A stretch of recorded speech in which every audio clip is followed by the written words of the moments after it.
A relação Portugal-Brasil começou há muito tempo, há mais de 5 séculos, como todo mundo já sabe.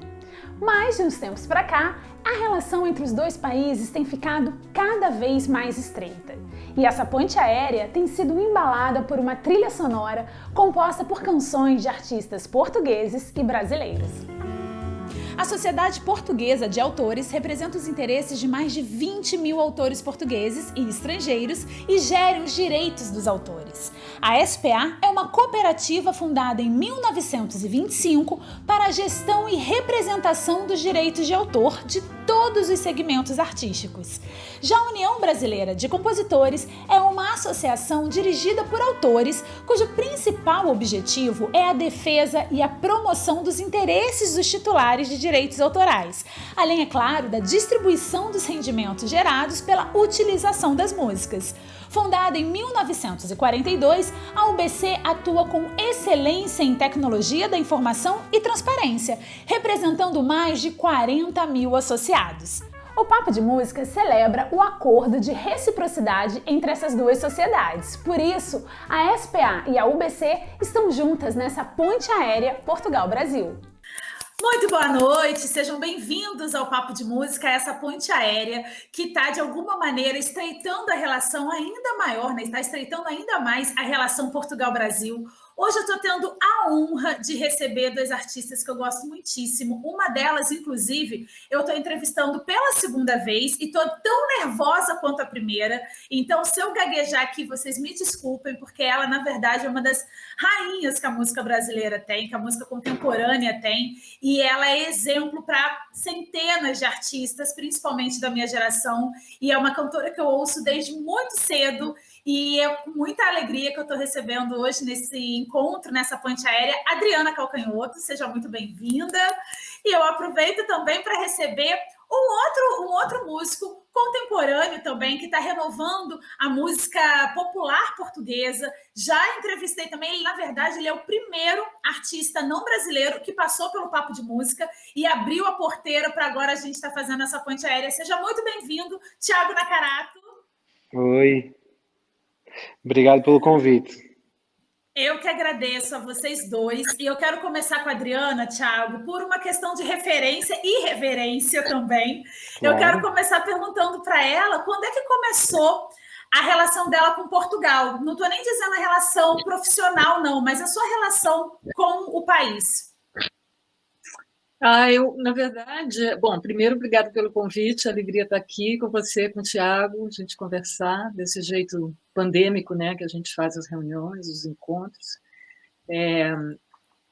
A minha relação com Portugal, na verdade, a primeira vez que eu já fui trabalhando, eu nunca fui a Portugal, assim, viajando para conhecer, mas eu lembro que as pessoas sempre disseram para mim, quando você for a primeira vez a Portugal, você vai entender isso, que é uma coisa que chega lá e cai uma ficha assim do Brasil, de muitas coisas que a gente meio que não entende de onde é que vem aquilo. E aí você chega em Portugal, de fato, tem uma coisa ali que se dá, que se completa, uma coisa não digo de compreensão, que eu desisti de tentar compreender, né, o Brasil, mas aproximar um pouco algumas coisas. E então, quando eu cheguei lá, eu sabia disso, que tinham fichas para cair, que iam ter várias coisas com as quais eu ia me identificar. E em seguida, assim, que desde a primeira vez que eu fui, as pessoas começaram a me dar muito livro de poesia, de poetas contemporâneos, de poetas barrocos, de poetas, enfim, de tudo. E foi o jeito que os portugueses me receberam foi via poesia, primeiro de tudo, assim, que é uma porta de entrada incrível, né? É verdade. Eu vi uma entrevista sua, eu li, né, na verdade, essa entrevista, que você afirmava que os poetas foram sua porta de entrada em Portugal, né?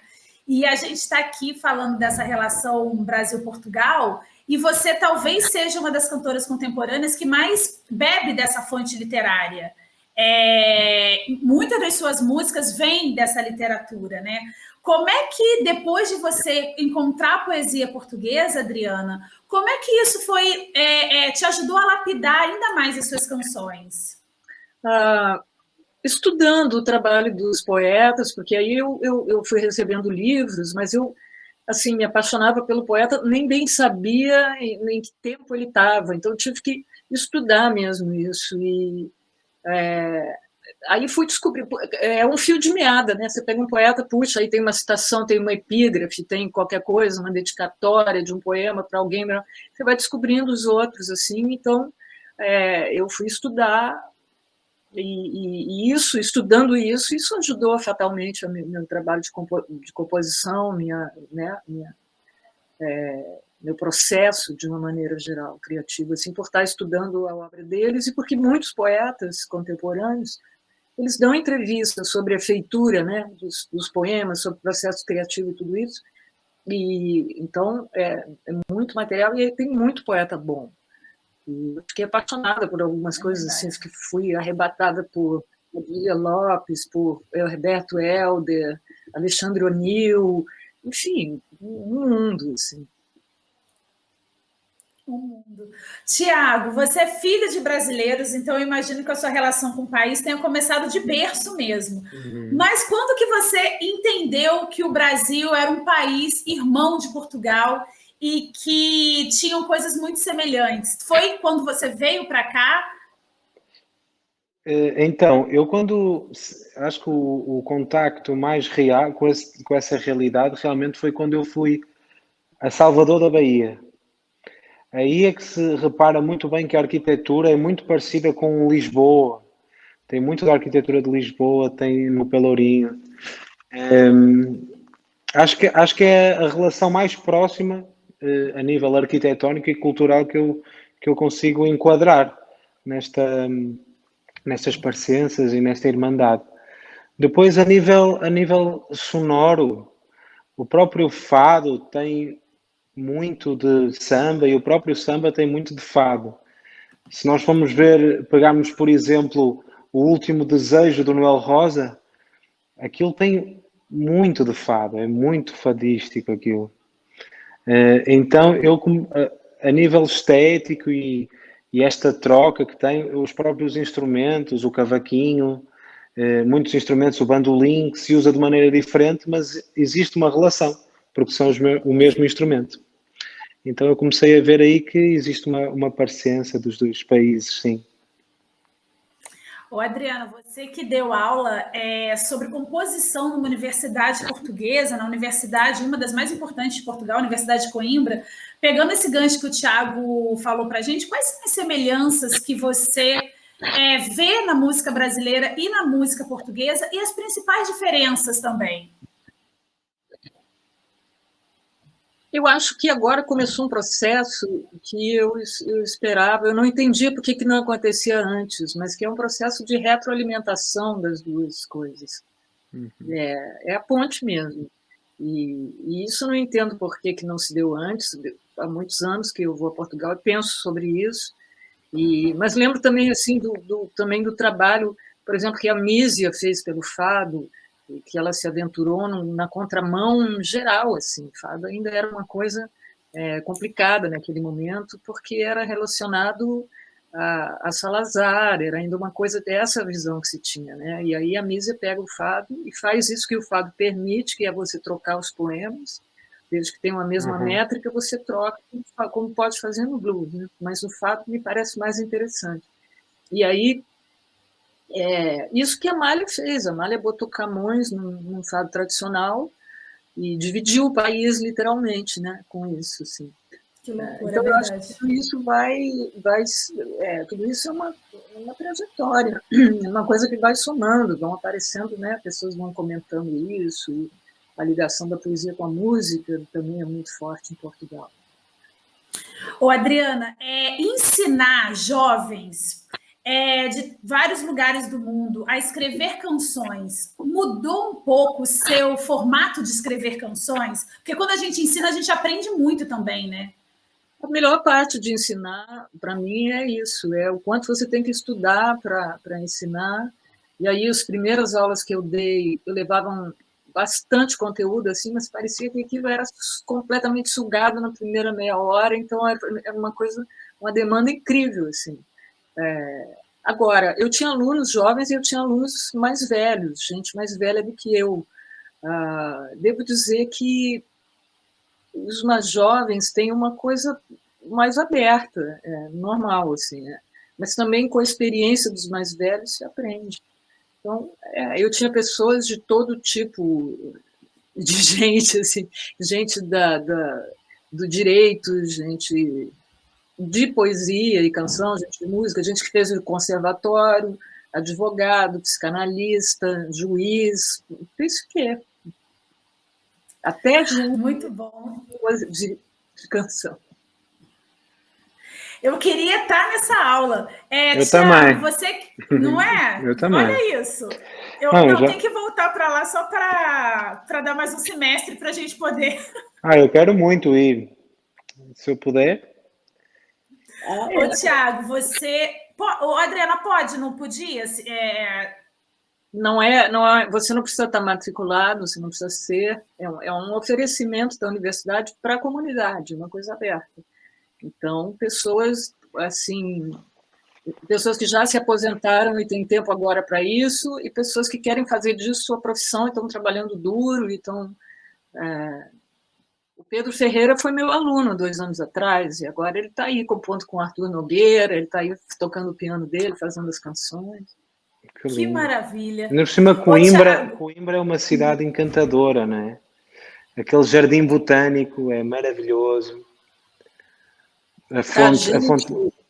Para a gente do Brasil, Thiago, passar no Jardim Botânico, onde, né, cujas palmeiras inspiraram o poema Minha Terra Tem Palmeiras, e depois o Chico Buarque diz palmeiras que já não há, não dá para a gente, para mim não dá, caminhar no Jardim Botânico de Coimbra e tudo isso não estar presente, sabe, quando eu olho para as palmeiras do Jardim Botânico de Coimbra. Sim, até porque eles transplantaram imensas árvores e plantaram também imensas árvores exóticas aqui para Portugal, não é? Tropicais e coisas do gênero, etc. Ô, Thiago, você que é um cantautor que muito contemporâneo e que renova a música popular portuguesa, como é que, na sua opinião, se renova um gênero sem violar suas bases? Que você faz isso muito bem. É assim, eu não sei muito bem a resposta disso, porque eu não faço uma coisa muito pensada, eu simplesmente faço e nem sei se ocupa esse lugar de renovar a música popular portuguesa. Não sou nem eu que estou falando, tá? A imprensa inteira de Portugal. eu sinto que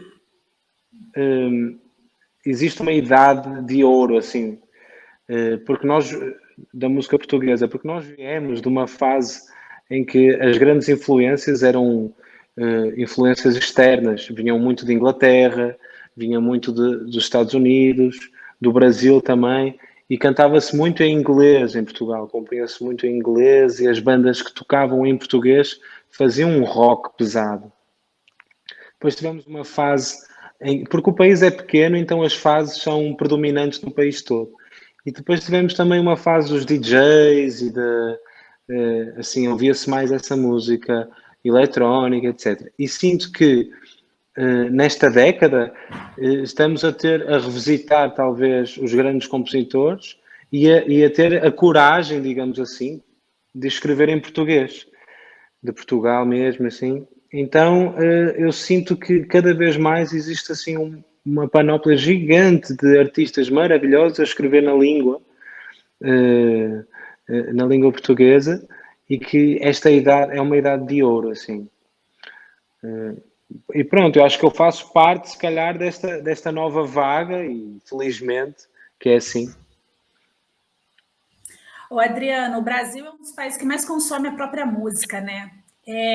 O que é uma grande alegria para a gente, mas a gente fecha muitas portas, ou vinha fechando muitas portas para música lusófona, e aí não é nem só Portugal, né? A gente conhece pouco música cabo-verdiana, angolana. Você acha que tem relação o fato da gente consumir muito a própria música e aí acaba fechando as portas para outra cultura, que é uma cultura tão próxima à nossa, a norte-americana acaba sendo mais presente no país até do que a cultura lusófona? É difícil dizer isso, porque eu acho que tem, como o Thiago está dizendo, tem um costume também da música anglo-saxônica, assim, né? Uma coisa muito arraigada. É muito interessante que a gente ouça a nossa própria música. Eu não sei por que é tão fechado. É fechado em relação a Portugal e e Angola e Moçambique, né, qualquer outra língua portuguesa que não é falada no Brasil, assim como nós estamos de costas, né, para a América Latina, de um modo geral. É que Caetano está numa ilha de espanhol, né, cercada de espanhol por todos os lados, a gente fala português na América, é uma coisa toda meio inesperada, assim, né? E agora eu acho essa relação que os portugueses têm com a poesia é uma coisa que se dá aqui no Brasil, só que menos pelos livros e mais pelas canções. Embora o fado cumpra o papel, mas o fado hoje não é o que se considere a música popular, né? O fado é um nicho específico, assim. Mas eu acho que as canções têm a ver com as letras, né? As canções nasceram na Grécia com esse intuito de que a melodia guarde o poema para ele poder ser transmitido oralmente. As canções são para isso, originalmente, né? Então, é muito natural que a gente se reconheça pela língua, né? Através da música. Ô, Adriana e Tiago, uma pergunta para os dois. O que embala mais vocês, assim, a letra ou a melodia? O que toca mais, atravessa mais profundamente? Quando a gente ouve? Quando vocês ouvem. Para mim, é aquilo que é o produto das duas coisas. É quando assim, você ouve uma canção e cada sílaba e cada nota é uma coisa perfeita. Assim. E muitas vezes, quando você tem dois parceiros e você não consegue identificar quem fez o quê, de tão tramado, bem tramado que é. Então, é difícil dizer se é a letra, uma melodia, só uma melodia numa letra ruim, é difícil de achar, ou vice-versa. Né? O negócio é a combinação assim, da letra com a música, se a letra e a música estão potencializando aquilo, né? Estão se ajudando, de alguma maneira, a criar uma terceira coisa. Concorda com ela, Thiago? Eu concordo. Mas, se bem que eu sou muito fã de música instrumental e eu reparo, ou seja, aquilo que eu nutro primeiro, que eu sorvo primeiro, é o conjunto entre todos os elementos musicais. Ou seja, se aquilo estiver bem, eu ouço imenso, eu não sei falar muito bem inglês, não percebo de primeira, e ouço beats e coisas de hip-hop americano e não só, que eu, só pela estética da canção que para mim já me preenche. Ou seja, não preciso tanto do poema para gostar de uma coisa. Em relação à canção portuguesa ou escrita em português, para mim é difícil depois desligar da letra. Ou seja, eu até posso aceitar a primeira vez, mas a segunda vez que ouço a canção, se a letra tiver ali um bocadinho, alguma coisa que eu não gosto, aí eu, pronto, reparo nisso e sou capaz de descartar ou até, pronto, não me apetece ouvir mais, né? Uma coisa natural, eu acho. Sim, sim. Mas o instrumental, para mim, é o que me pega mais. Sim, é a melodia, né? Eu vou fazer uma pergunta, na verdade, para vocês dois sobre como é que a produção artística de vocês se adaptou nesse período. O Thiago estava com planos de voltar ao Brasil, né? E aí a gente teve essa restrição de circulação. A Adriana também se preparando para voltar para Portugal. A Adriana, no início da pandemia, ela lançou um disco que foi composto em 10 dias. Nossa. Tamanha genialidade e a forma como as coisas atravessaram ela. E eu queria saber como é que vocês se adaptaram criativamente a essas restrições. Quer falar sobre só, Adriana, também? Que olha... Bom, aconteceu a mesma coisa comigo que aconteceu com o Thiago. Eu não pude viajar, ele também não pôde viajar. E aí eu estava aqui com uma mudança, não era só uma viagem, né? Aí para tudo e aquele medo, a gente não sabe o que é direito, né? Uma incerteza, uns questionamentos, e aí a ciência, e, enfim. E eu estava com eu estava embarcando para dar aulas em Coimbra, então eu estava com tudo que eu tinha preparado muito fresco assim na mente. Então eu acho que foi fatal pegar o violão e compor, porque era o que eu ia fazer, eu ia provocar as canções, né, com os meus alunos. E acabou que o Só, eles são 10, eu fiz 10 canções, né, eu lancei 9, a 10ª canção é o Veneno Bom, que tinha ficado com a Betânia, ela fosse gravar. E assim, funcionava como uma crônica. Todo dia, aquele momento muito ali, março, abril, né, do ano passado, muito um momento que eu nunca tinha visto nada parecido, assim, né? E aí eu acho que trabalhar foi o jeito. Então eu me impus uma disciplina que eu não tenho, nunca mais tive depois daquilo, de fazer uma canção por dia, de fazer uma canção até a hora do almoço. Consegui isso por 10 dias e nunca mais. Incrível. E você, Thiago, como é que você se adaptou? Então, eu no início, nós tivemos três confinamentos, né? Em que todo mundo teve que ficar em casa, sem poder sair, sem poder fazer nada. E no primeiro, eu achei até romântica a ideia de que o mundo pudesse estar a acabar. E acho que nutri-me disso e foi inspirador e foi incrível. E fiz uma música chamada Areia Fina, né? Que já tinha feito, lancei com o Fran, Sim. mas gravei lá em casa tudo, com a voz da minha esposa, etc. Eu achei bonito. Depois desconfinamos e, ok, começou-se a remarcar tudo, os shows todos, e havia aquela esperança de que tudo ia voltar ao normal. E aí cancelou tudo outra vez e eu fui para casa, desta vez já desmotivadíssimo. Não conseguia aguentar, assim, já não estava bem, já não queria muito saber já. Depois abriu, voltou a abrir tudo outra vez e, e eu tinha a minha turnê no Brasil já marcada e eu, pronto, é isto que me vai salvar. E depois eu decidi cancelar por causa da gestão da pandemia aí no Brasil, não é? Eu não podia de repente ser o português que chegava aí e fazia os shows como se nada fosse. Não ia erguer a bandeira do está tudo bem, porque ia estar a compactuar com coisas que eu não concordo. Então cancelei e aí foi o fim do mundo, foi muito mal assim para mim. Foi muito mal emocionalmente e agora eu estou-me a recuperar disso, ou seja, não componho nada há, sei lá, 2 ou 3 meses e estou, sobretudo, a trocar de pele, ou seja, a querer saber qual é a minha verdade, porque eu sempre escrevi sobre aquilo que me acontecia, sobre os romances, sobre a vida, não é? Estilos externos. E hoje em dia não existe pouquíssimo disso. Então eu estou à procura da minha verdade. E estou nesse momento, por isso estou a aceitar canções. Quem quiser mandar canções para eu gravar. Ô, Adriana, eu ouvindo o Thiago falar sobre essas 3 fases do confinamento, dá uma certa inveja na gente que está trancada em casa 1 ano e 6 meses, né? Pois. Eu fico achando que alguém tem que ficar, né? Alguém tem que.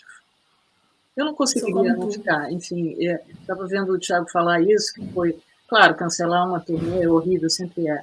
Mas, assim, eu sou mais experiente que ele, a gente vai adaptando a essas. A vida é assim, né? A gente, logo que começou a pandemia, uma amiga minha disse assim: e a parte ruim é que eu não sei o que vai acontecer. Eu falei: não, você já não sabia. Não é porque você agendou que vai acontecer. Não, a gente sabe, pode cair um meteoro, pode qualquer coisa. Eu acho que a pandemia trouxe essa coisa, que é muito real, eu acho, para o dia a dia da gente, né? Você não sabe, não, se vai, o que vai acontecer. Claro, claro. Você pode desejar e você pode agendar, mas você não pode dizer que você sabe que aquilo vai ou não acontecer. É verdade. Ô, Adriana, a gente sabe que a situação no mundo está muito complicada. A gente, como está vivendo aqui no Brasil, nos parece que a situação do Brasil é mais complicada do que do resto do mundo, mas a gente sabe que, de modo geral, a gente tem aí muita gente promovendo o negacionismo quase fatal, né? Ou fatal, enfim. E você é uma compositora que, assim como o Thiago também, tem um olhar muito atento ao que está no seu redor. Você fez uma música para o menino Miguel, que caiu aqui no 9º andar, uma tragédia, caiu em Recife, né, na verdade, uma tragédia que eu não sei nem se o Thiago ficou sabendo, em Portugal, que foi um caso tristíssimo. E, enfim, já fez música sobre... quer explicar para ele, Adriana? No dia 2 de junho do ano passado, uma empregada doméstica foi trabalhar, porque ela devia estar em pandemia, mas a patroa queria que ela trabalhasse e ela foi trabalhar. Como estava tudo fechado, a creche onde o menino ficava, ela levou o menino para o trabalho. E aí, chegando na casa da patroa, ela tinha que levar o cachorro para passear, a cachorra da patroa. Então, deixou o filho aos cuidados da patroa e foi levar o cachorro para passear. E a patroa estava fazendo as unhas e o menino ficou muito inquieto, muito ansioso, querendo a mãe, querendo a mãe. E aí ele entrava no elevador e ela pedia para ele sair. Enfim, isso aconteceu umas 3 vezes, até que ela perdeu a paciência, deixou ele no elevador, apertou um botão lá, e a porta fechou e ela saiu e deixou o menino. E ele desce no 9º andar, e aí a porta, você vê, tudo isso são imagens, né, de câmera de segurança, a porta abre, ele sai, a última vez que se vê ele, porque ele cai do 9º andar, porque ele vê a mãe lá embaixo, e ele se debruça para chamá-la, e uma das barras da coisa onde do guarda-corpo, rebenta e ele cai. Nossa. E ele cai com vida. Ele cai com vida. Ele fica lá embaixo, vivo, esperando socorro. E a mãe dele chega menos de 1 minuto antes dele pular. É uma coisa assim, uma apoteose do racismo estrutural, sabe? Uma coisa, essa história muito complexa, mas ela tem uma coisa que ela é muito bandeirosa de uma situação assim, e revelou para nós, para o Brasil, uma mulher inacreditável, que é a mãe do menino Miguel, que é a Mirtes Renata, que está estudando direito, e que fundou um instituto junto com a Universidade Rural de Pernambuco, Instituto Menino Miguel. É uma coisa inacreditável, é uma tragédia sem par, assim, mas botou a Mirtes no radar, no mundo. Ela é muito grande. Assim. E aí eu estou te fazendo essa pergunta, Adriana, porque eu queria saber de você se você concorda com a Nina Simone no que se refere àquela frase famosa dela de que o artista deve refletir o seu tempo, porque aqui no Brasil e em muitos lugares do mundo a gente tem essa discussão muito amplificada pela mídia, ainda mais agora que parte da sociedade está cobrando o posicionamento dos artistas. Como é que você vê essa questão? Eu concordo com a Nina Simone, agora eu acho que se a pessoa não se identifica, não está de fato ligado às causas mesmo, as quais ela defende, se isso é uma roupa, é uma capa, é uma ação de marketing, não costuma funcionar. Na verdade, quando você realmente está engajado, aquilo está em você. E tudo que você fizer estará relativo a isso, claro. Tiago, como é que você vê o papel do artista hoje? Assim, eu sinto que nós devemos ser observadores e podemos até retratar o nosso tempo e, quem sabe, um tempo futuro, né? Dependendo daquilo que nós estudamos e dependendo daquilo que nós imaginamos, e até um tempo abstrato. Agora, nesta questão de intervenção, não é? Música de intervenção, que eu acho que é uma música muito necessária, eu acho que nós estamos na era de pôr a boca no trombone, digamos assim, né? Acho que é a hora, né? É a hora. O mundo está realmente a virar e nós temos que falar dos assuntos e defender aquilo que temos que defender, mas como a Adriana estava a dizer, aquilo que seja a nossa verdade. Nem toda a gente pode estar, ou seja, não podemos estar polarizados, percebes? Há muitas coisas que eu posso concordar ou discordar de uma certa opinião ou de uma certa situação, e eu acho que acima de tudo devemos encontrar as cores que estão entre o branco e o preto. Acho que sobretudo é isso. Você falou que permite uma tradução para o Brasil. Canção de intervenção quer dizer canção de protesto. É a mesma coisa para a gente aqui. Desculpa, não sabia. Não, estou só traduzindo. As canções em Portugal eram consideradas também canções de protesto. Até que no 25 de abril, com Zeca Afonso e com os compositores todos, eles passaram a levar essas canções para as aldeias, né? E tornar as pessoas mais conscientes no interior do país. Então isso era uma ação, isso era a intervenção. E aí claro. as canções de protesto passaram a se chamar canções de intervenção. E eu acho, assim, dentro da língua, a gente pensar o que é canção de protesto, eu protesto sobre alguma coisa que eu não concordo, eu não gosto, ou eu intervenho Tem uma diferença aí. Eu tenho, assim, dou uma aula inteira sobre essa questão do protesto e da intervenção. Mas, assim, para o Brasil aqui, quando os portugueses dizem canção de intervenção, eles estão dizendo leia-se canção de protesto. Ô, Adriana, você já pensou em dar esse curso que você dá em Lisboa aqui no Brasil? No Maracanã? Essa imagem é bonita. Mas você sabe que... não sei, no Maracanã eu não pensei não, mas eu gosto muito dessa possibilidade de poucos alunos, no sentido de que eu posso dar mais perto, entender o que quer, as estruturas, as influências, qual é o desejo, aquilo ali, né? Aí eles vêm contar das dificuldades, das descobertas, e eu gosto muito dessa coisa de fazer as parcerias. Eu não deixo que as pessoas se elejam, eu faço por sorteio, pelo acaso mesmo, de uma maneira bem lúdica, sorteio com papelzinho, com um dado, alguma coisa do acaso, e aí às vezes dá parcerias assim, 3 pessoas que só fazem letra. Aí eu falo, se vira aí, não sei. Aprende a fazer música. Que maravilhoso.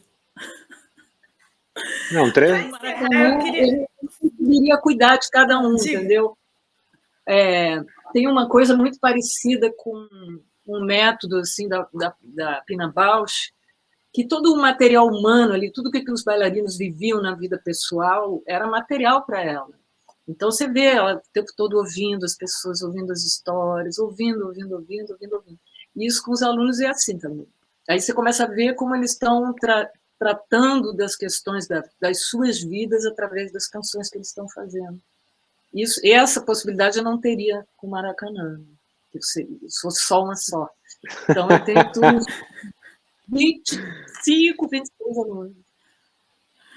25, 26 sortudos. Ô, Adriana, você, quando artistas da nova geração pegam a sua obra para reler, para mexer, a gente tem aí várias releituras da sua obra, você, de alguma maneira, sente um certo preciosismo de alguém estar mexendo naquilo que você fez, ou você é completamente desapegada nesse quesito? Não, mais do que desapegada. Eu acho que o trabalho está aí para ser devorado, né? Agora, eu sou muito influenciada pelas gravações das minhas canções. A Bethânia gravou A Flor Encarnada, e o jeito que ela canta não é exatamente a melodia que eu fiz. Agora eu já não sei a melodia que eu fiz, entendeu? Eu sei a melodia que ela fez. E assim eu vou pegando coisas de todas as gravações minhas, eu pego um pouquinho aqui, ali, um riff do Los Hermanos, uma palavra que a Bethânia cortou, uma nota que alguém deu que não é aquela. Eu adoro isso. A Illy gravou agora uma canção, O Que Me Cabe. Lindíssima. Tem umas coisas ali que eu não pensaria sozinha, entendeu? Eu não chegaria. Não. Então, eu incorporo. Para encerrar, eu queria perguntar para os dois. Vocês dois são artistas de segmentos diferentes, gerações diferentes, mas que, na métrica comercial, fazem muito sucesso. Mas a gente sabe que a vida e sucesso tem muitas camadas, né? A métrica comercial, para um artista, é só mais uma delas. E aí eu queria que vocês dois falassem um pouco sobre sucesso. Considerando que a gente está passando por uma pandemia e que muitos valores e que muitos projetos foram remanejados, ou repensados, ou ressignificados. O que é sucesso para vocês? Adriana, por favor. A minha? Então, sucesso para mim, eu vou dizer uma coisa que é um pouco clichê, não é? Mas eu acho que quando tu estás orgulhoso daquilo que tu fizeste, para mim isso é o maior sucesso, e tu queres ouvir, e as pessoas que estão próximas e que tu consideras ouvem e gostam, e aquilo se faz de uma festa daquilo. Eu acho que isso é o verdadeiro sucesso. Agora, os números, em relação aos números, há uma canção do Tom Zé que eu amo e que é bom para todos os músicos, que é aquela assim: tô bem de baixo para poder subir, tô bem de cima para poder cair, tô dividindo para poder sobrar. desperdiçando pra poder faltar, devagarinho pra poder caber, bem de leve pra não perdoar. Tô estudando pra saber ignorar, eu tô aqui com medo para vomitar. Eu acho que essa é a letra que todos os músicos deveriam realmente levar com eles, músicos e artistas, porque na verdade isto é uma ondulação gigante. Nós podemos estar muito inspirados numa altura e de repente lançar um álbum que faz sucesso e durante 4 anos não ter nada para lançar e as coisas vão sendo diferentes e parece, na nossa perspectiva, parece que estamos um bocadinho mais em baixo, mais em cima. Mas pronto, eu acho que a gente vai levando, né? Acho que a gente vai levando. E para você, Adriana? Eu acho que sucesso tem a ver com isso, com ser bem sucedido, né? Não assim que você saiba que resultado vai dar, mas você vai ali, faz uma canção, dá tudo de você, e de repente as pessoas gostam daquilo. E o grande mistério é esse, não se sabe, nunca se sabe.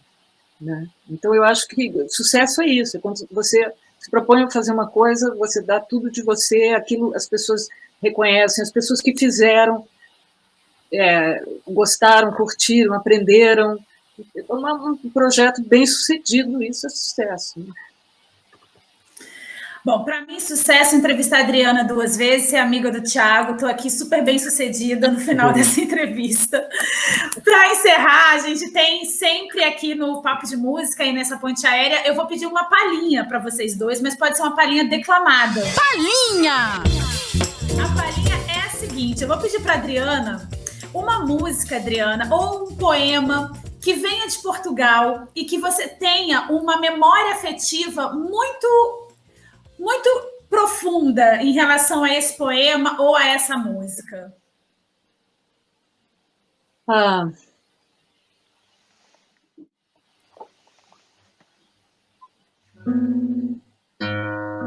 Ai, gente, olha isso, ela tá com violão ali. Nem sou o outro, sou qualquer coisa de intermédio. Pilar da ponte de tédio que vai de mim para o outro. Eu não sou eu, nem sou o outro. Sou qualquer coisa de intermédio. E larga a ponte de tédio que vai de mim para o outro. Ai, ai, ai, ai, ai. Ai, ai, ai, ai. Ai, ai, ai, ai.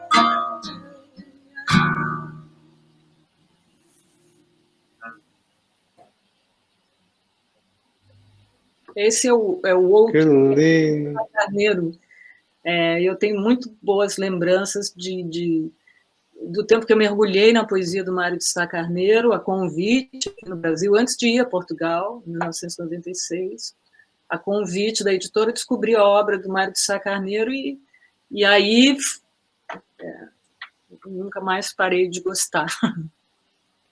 Nossa, lindo isso, né, do ser intermédio. É atual, né? Eu estava ouvindo esse disco hoje. Ah, é? Estava ouvindo o disco Público. É maravilhoso. Eu até queria agora fazer aquela... Anunciar e garantiram que o mundo ia se acabar. Por causa disso, minha gente lá em casa começou a rezar. Só que eu não sei a letra toda do coro. Uma pena. Mas já deu uma palhinha linda, Thiago. Mas eu vou pedir uma palhinha maior, tá? Aproveitar que você está aqui, de uma música brasileira, que você tem uma memória afetiva muito legal. Muito profunda. Ah, pode ser. Aquela, eu adoro Chico Buarque, né? Sou muito fã de Chico. Como é que é aquela? Thiago? Quem não é, né? Quem não é louco. Aquela, como é que é? Já conheço os passos dessa estrada, sei que não vai dar em nada, teus segredos sei de cor. Já conheço as pedras do caminho e sei também que ali sozinho eu vou ficar. Tanto pior, o que é que eu posso contra o encanto desse amor que eu nego tanto, evito tanto e que, no entanto, volta sempre a enfeitiçar. Com seus mesmos tristes velhos fatos, que num álbum de retrato eu tenho em colecionar. Lá vou eu de novo como um tolo, procurar o desconsolo que eu cansei de conhecer. Novos dias tristes, noites claras, versos, cartas, minha cara ainda volta a lhe escrever, pra lhe dizer que isso é pecado. Eu trago o peito tão rasgado de lembranças do passado, e você sabe a razão. Vou colecionar mais um soneto, outro retrato em branco e preto a maltratar meu coração. Sou muito bem-sucedida, gente. Eu sou realmente muito bem-sucedida. Muito obrigada a vocês dois. Aos 23 anos de idade, hein? Atenção. O quê? Chico Buarque fez essa letra com 23 anos de idade. É muita maturidade. O que é um gênio, né? Não, o cara realmente é impressionante. Assim. E a melodia... Não, mas a melodia é Jobim, não é? Desta música, a melodia é Jobim. Mas é isso. É tão, assim... Pois que nem dá para perceber, não é? Quem é que... E fez o quê? E é difícil, a melodia é super complexa, né? Assim, de chegar lá. Não, mas pronto, é isso. Eu amo a música popular brasileira, amo a Adriana do fundo do coração. Mesmo. E obrigado por esta oportunidade. Muito obrigado mesmo. Um beijo. A Adriana aqui no Brasil, Thiago, é tipo assim, quem não gosta da Adriana, bom sujeito não é. Ruim da cabeça ou doente do pé. Não, e ela... Adriana... Não, e aqui em Portugal também, assim... Eu falei com os meus amigos poetas, assim... porque hoje eu tive um ensaio que amanhã vou tocar em Évora, que é no Alentejo. E eu disse, hoje eu vou estar numa entrevista com a Adriana Calcanhoto. E todo mundo é louco, assim, demais. Demais mesmo. Adriana, dá um quentinho no coração, né? Se dá um quentinho no coração, dá muita saudade dessa terra aí, Thiago. Que loucura. Vem para cá. Eu quero muito estar contigo quando vieres. Quero ir na tua aula. Quero te mostrar o Porto. Vai ser bom demais. Tá combinado. E eu quero que vocês me mandem as fotos, tá? Tá bom. Combinado também. Muito obrigada a vocês dois pelo tempo de vocês, por esse bate-papo. Fico esperando a inscrição da Masterclass, porque eu quero super participar também. Tiago, quando eu for a Portugal, a gente combina de marcar uns copos por aí. Adriana, espero te encontrar muito em breve, no palco, fora do palco, te encontrar sempre. Muito obrigada. Obrigadíssima. Beijo. Um beijo para vocês dois, um beijo para todo mundo que está acompanhando essa entrevista. Semana que vem tem mais entrevista aqui no Papo de Música.